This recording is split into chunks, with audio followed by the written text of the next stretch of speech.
It is our job to teach clients not just what their pet needs, but why they need it, so that they're, again, open, candid conversations. I think we need to learn how to listen more and talk less.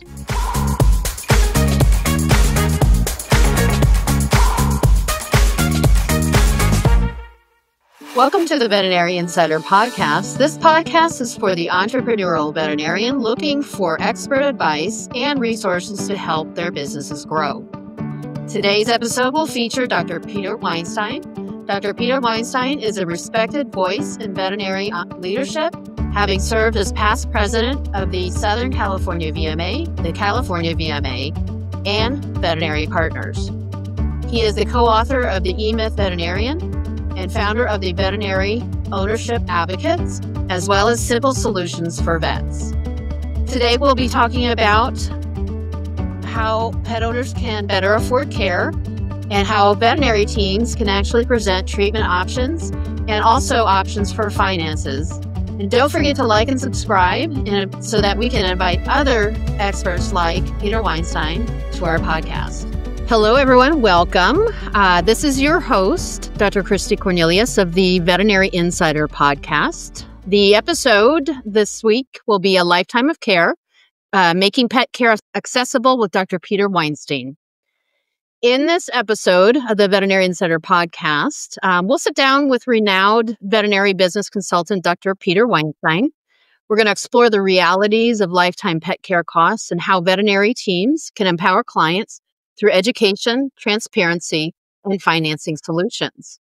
Together, we will discuss how educating clients through proactive conversations about cost and financing solutions can help both pet families and practices through their entire care journey, from wellness to end of life. Whether you're a practice owner, associate veterinarian, or veterinary support team member, this episode delivers essential insights for creating a client experience rooted in compassion, clarity, and accessibility. This episode is proudly sponsored by CareCredit. The Health and Pet Care Credit is a card trusted by veterinary teams and pet parents alike. CareCredit offers flexible financing solutions to help make care possible today, tomorrow, and through every stage of your pet's life. Learn more at carecredit.com/vetinsights. So, as we had mentioned before, let's welcome our guest, Dr. Peter Weinstein. Dr. Peter Weinstein is a respected voice in veterinary leadership, having served as past president of the Southern California VMA and the Veterinary Hospital Managers Association. He is co-author of the E-Myth Veterinarian and founder of the Veterinary Success Network and Veterinary Ownership Advocates. His mission is to improve the lives of animals, pet owners, and veterinary teams by improving the business of veterinary medicine. Welcome, Peter. Dr. Cornelius, such a pleasure. If you don't mind, I'll call you Christy, though. Yeah, thank you so much, Peter. It's good to be talking to you once again in a short period of time. So always a joy. So I'm always end up learning something. So thank you. My pleasure. Thank you. Yeah. Good. Well, let's start with setting the stage a little bit. And let me ask you, if you can walk us through what the concept of lifetime care means in veterinary medicine and why it's becoming more important to communicate this to pet owners. I would like to say veterinary medicine is a relationship service-based industry. And so when we're looking at relationships, we're looking at relationships that extend from a puppy or kittenhood all the way through end of life. If we were just transactional, we would focus on the client that's in front of us, the patient that's in front of us, just at that one point in time. But I do think it's important for us as healthcare providers and healthcare teams to talk to clients about the entire spectrum of their pet's life, from kittenhood or puppyhood or adulthood, whenever we start seeing them, all the way through end of life care. And so when we're talking about lifetime care, it's really setting a roadmap, programming the mental GPS of the client as to what to expect for each visit from the first time that they come in until whenever that last visit may be. So I think it should not be just focused on the visit that's here today, but we should be looking at letting clients know what to expect on the next visit, the next year, 5 years, 10 years down the road. And I think that's what relationship building is all about. And veterinary medicine should be a relationship-based business. And that means focusing on not one period of time, but the entire lifetime of care. Yeah, I couldn't agree more, Peter. From your experience, where do most pet owners underestimate the financial responsibilities of caring for a pet from puppyhood to kittenhood through end of life? There's so much that goes into raising a child, and there's so much that goes into raising a pet. And I think sometimes we're more cognizant about the cost of raising a child, and we don't recognize that raising a pet is the same thing. And so we've got basic well care when the animal is not showing any medical conditions. We've got care that occurs as a result of aging. We have care that occurs as a result of breed specific issues that may arise. And we have accident and injury. And so Care Credit in their lifetime of care study, right here, those of you can see it, at lifetimeofcare.com, showed all the different things that go into the life of a pet. Sometimes it's interesting, pet owners only think about food and grooming or toys. But what about veterinary care? What about doggy daycare? What about boarding if they're traveling and vacationing from that standpoint? So I think the underestimate of care comes from the fact that these are living, breathing organisms. They're not just kept on a shelf, and they get themselves into trouble. They need to be fed. They need to be cared for.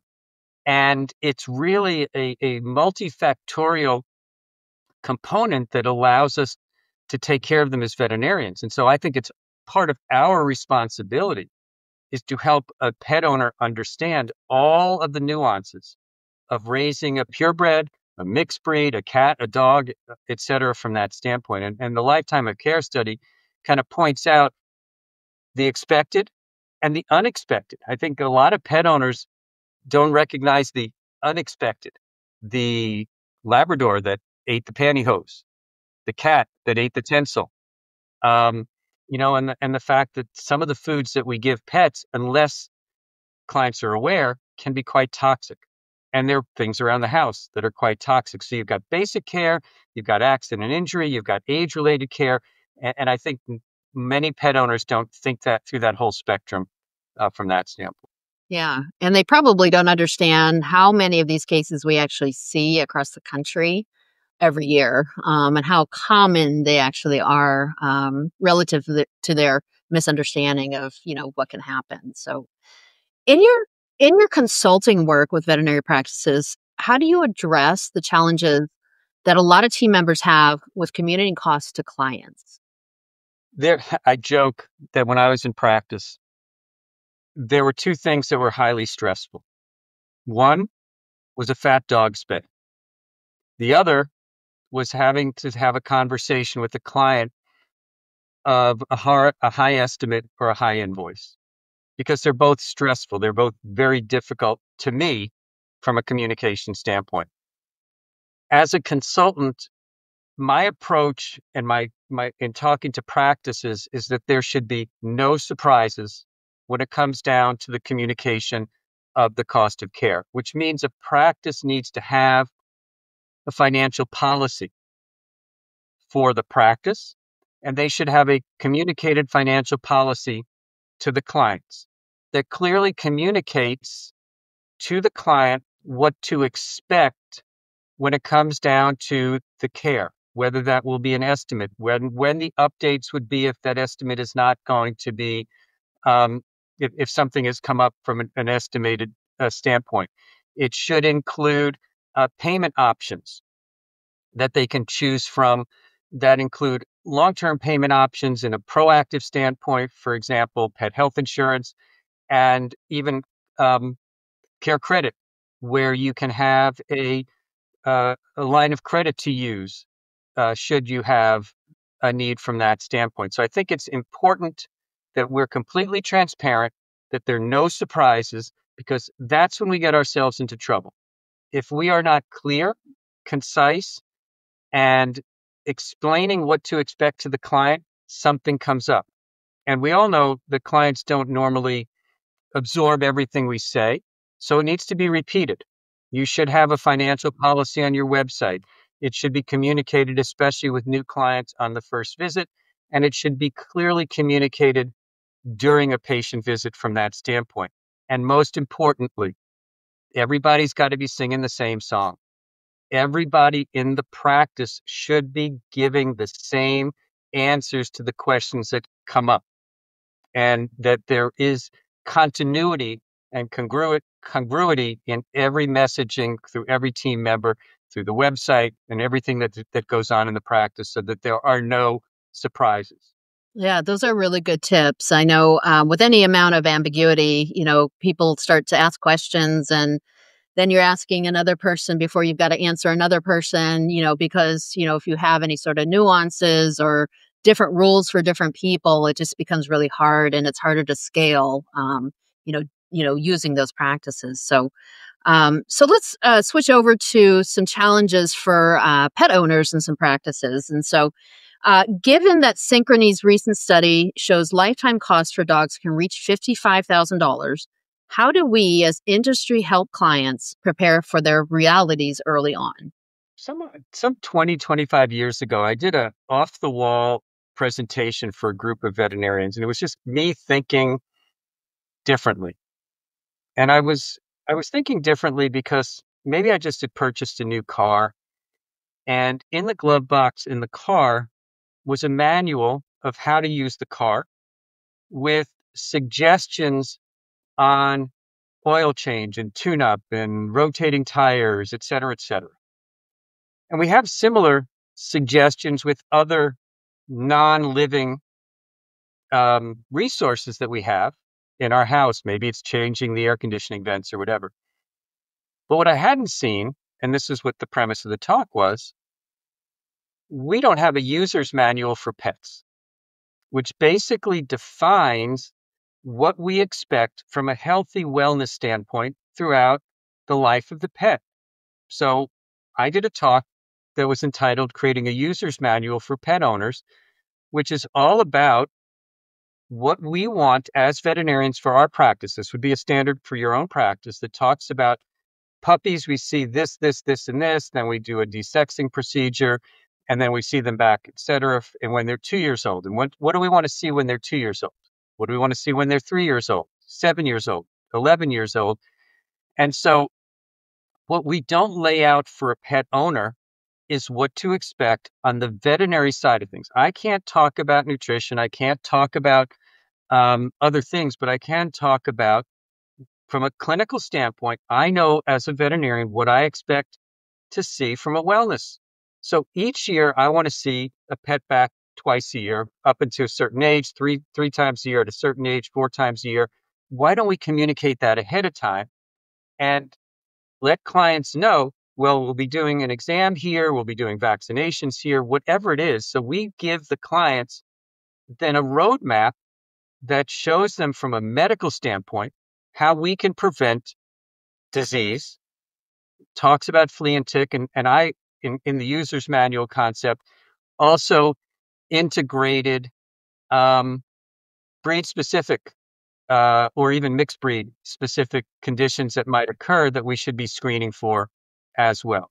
So how do we address $55,000 in lifetime costs? By, again, giving clients expectations. Now, a portion of those $55,000 are the veterinary costs, but we know what they should be.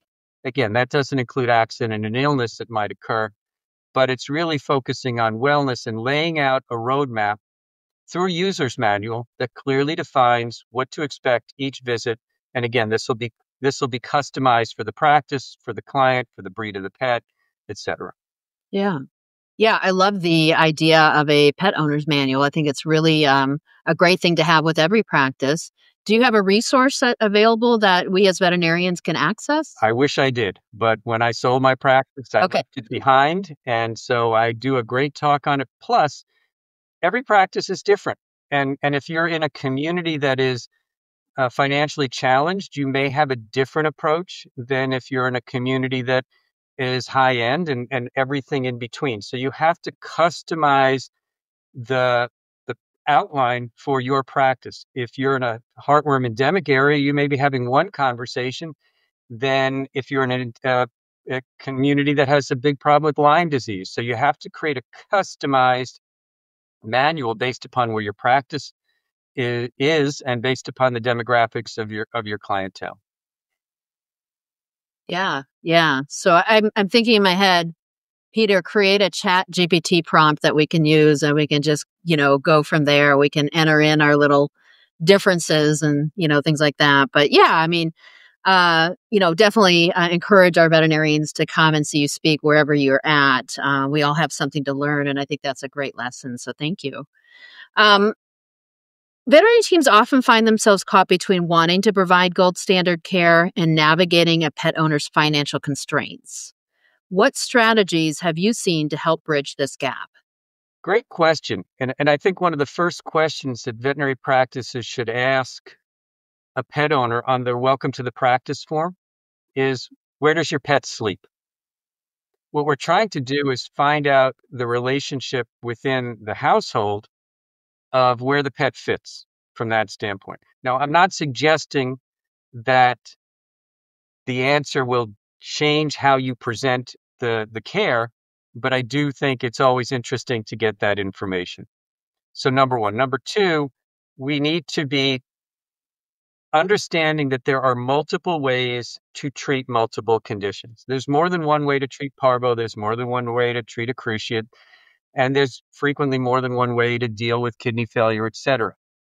And so the tendency is to focus on optimal care, the so-called gold standard from that standpoint.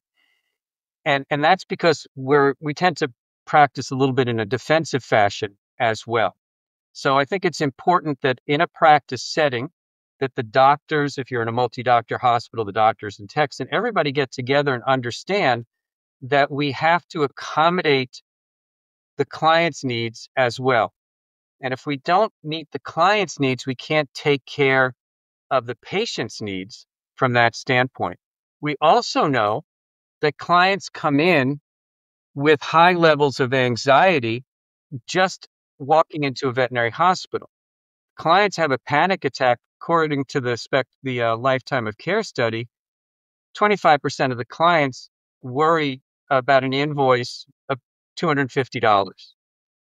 46% worry about an invoice of $500. So 50% of your clients are concerned about just kind of basically walking into your practice even before you start to talk about patient needs from that standpoint.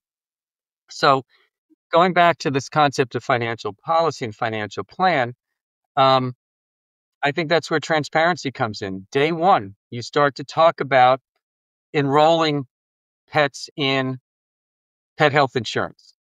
Day one, you start enrolling patients before you need care credit. You get them enrolled from that standpoint.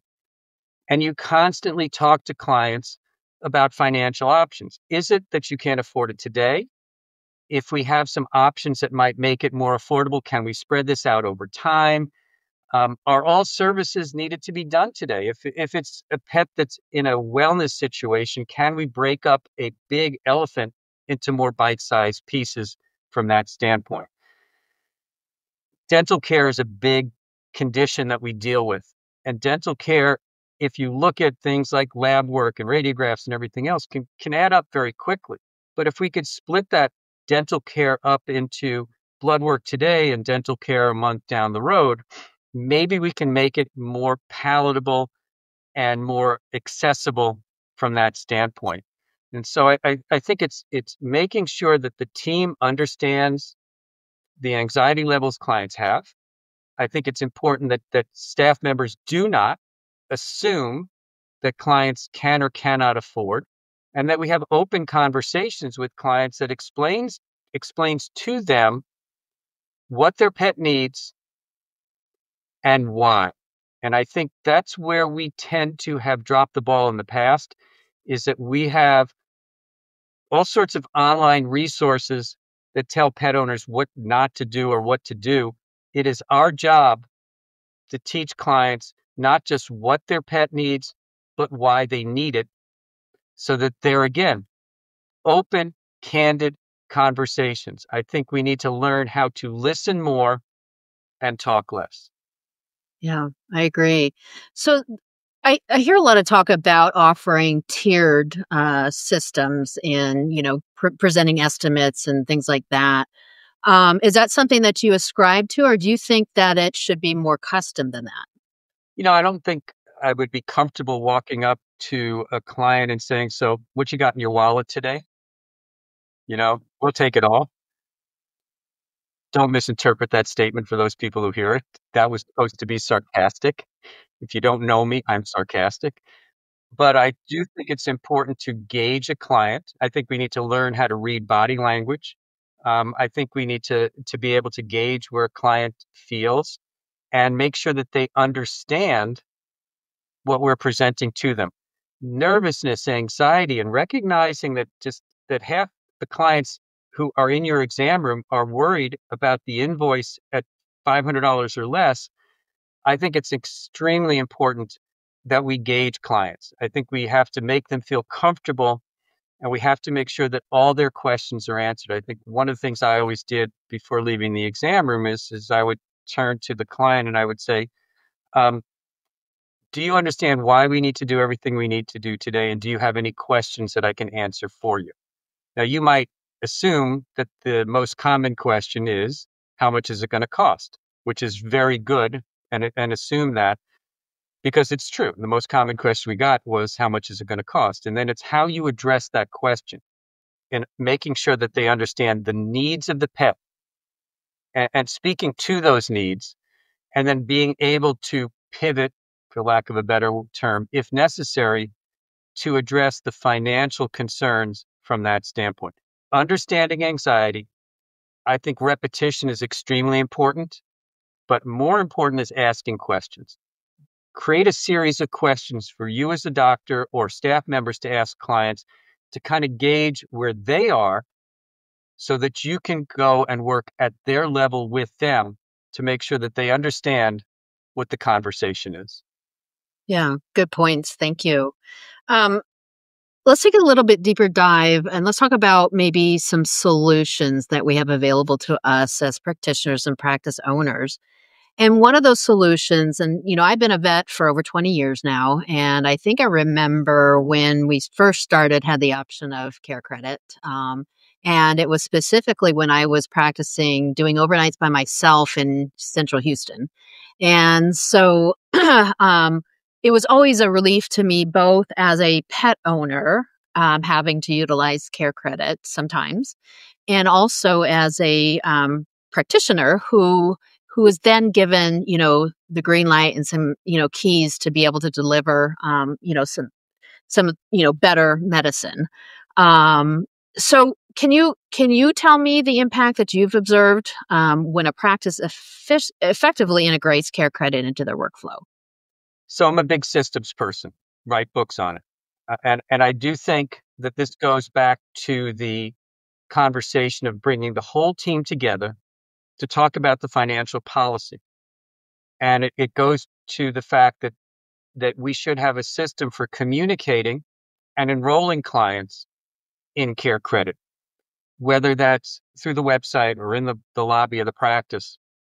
But it comes down to um, recognizing that 7 out of 10 pet owners see their pet as a member of the family, which means they want to do all that they possibly can. And our job is to give them the resources, whether it's through preventative care and financial resources, to be able to provide those services. It is amazing to me how many pet owners don't know that there is insurance for pets. It is amazing to me how many pet owners don't have cash flow for their own pets. And I don't know if I said this on this conversation or not. Veterinary medicine is a service industry that provides healthcare. We're not a healthcare industry. We're a service industry. So Service is first. If you want to be able to take care of the pet, you have to provide service. Well, service means understanding the needs of your clients. And that means understanding where the pet fits into the household, the nervousness and anxieties that they have about the costs of care and the affordability of care, and the fact that the spend is discretionary income. So the conversation about care credit is an ongoing nudge from the staff to help clients recognize that at some point in time, in that 15-year average life expectancy of a cat, or 15-year, the average life expectancy of a dog, the dog's going to get sick. The cat's going to vomit up a hairball, and it could be something benign or it could be something. And so proactive medicine should be paralleled with proactive financing so that we don't have to worry about making a decision in crisis mode. We're making a decision in the best interest of the pet without that anxiety that's already there because the pet is sick. Yeah.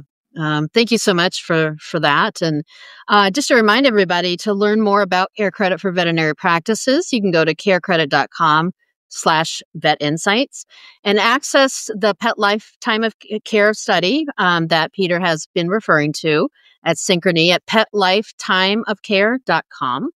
And you can connect directly with Peter Weinstein over LinkedIn. And how else should we be able to connect with you as well? I think the best place is through LinkedIn. I mean, I've got so many other resources, but LinkedIn is the best place to find me and the best place to reach out to me through. Thank you. So let's turn our attention toward the practical implementation for veterinary practices. And so for practice owners listening today, what would you say are the top 3 ways to normalize financial conversations? So preventative prevention. It's a lot cheaper to prevent disease than it is to treat it.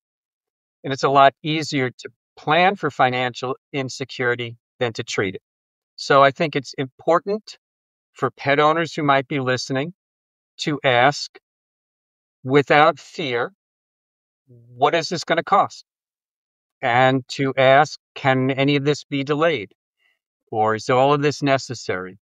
I just had some service done at the house that was going to be fairly costly. And I said, do we need to do it now or can it wait?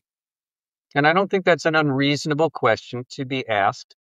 And I think as veterinarians, we need to be prepared for these types of questions and be able to answer those with support of the pet owner. So I think that the pet owner needs to understand that veterinary medicine comes with a cost and that as a pet owner, you need to be prepared for that. I think as the veterinarian, we need to be prepared for the difficult questions that the clients are going to ask and to make that question a normal part of the conversation, which means maybe it's me as the doctor, preferably not, but maybe it's a manager, maybe it's a client service team, but everybody needs to be able to answer those questions. And so I challenge my managers, friends that are out there, to have some staff meetings where you role play difficult clients and even normal clients and come up with some scripts and come up with some ways to constantly be communicating to the clients to make them feel more comfortable. Listen, the desexing procedure, spays and neuters are not inexpensive these days. Just walking into the hospital for an exam is not inexpensive these days. I think we, as a profession, are very good at compassion for the patient.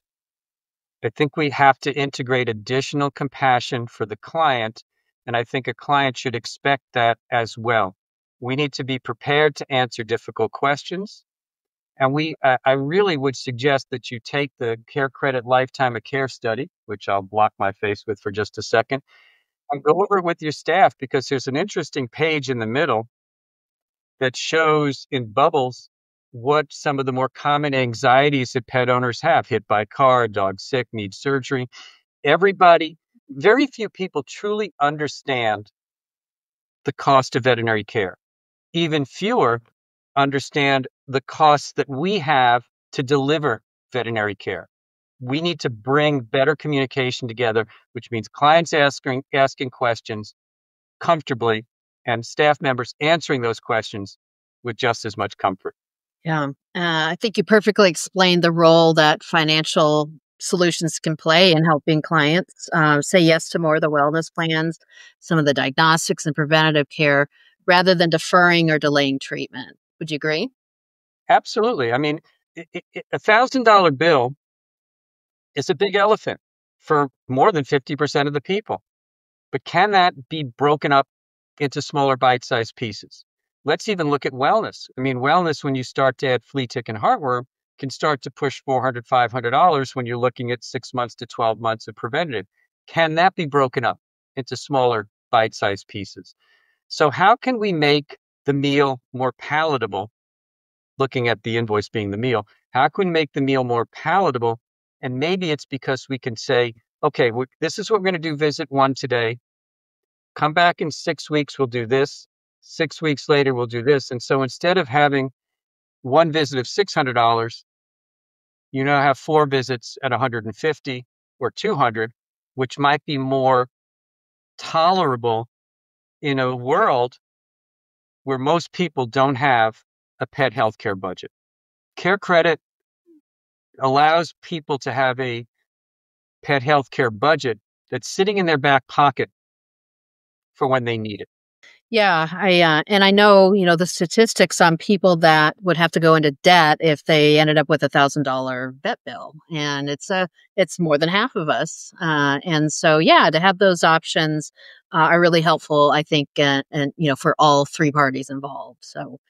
Um, so if we're going to take a look ahead and we're looking at building sustainable veterinary businesses, what trends are you seeing in pet owner behavior or expectations that reinforce the need for integrated financial solutions? So we're having this conversation in the second quarter of 2025, in a time of tremendous economic uncertainty and employment issues, cost issues at all sorts of levels, concerns about inflation.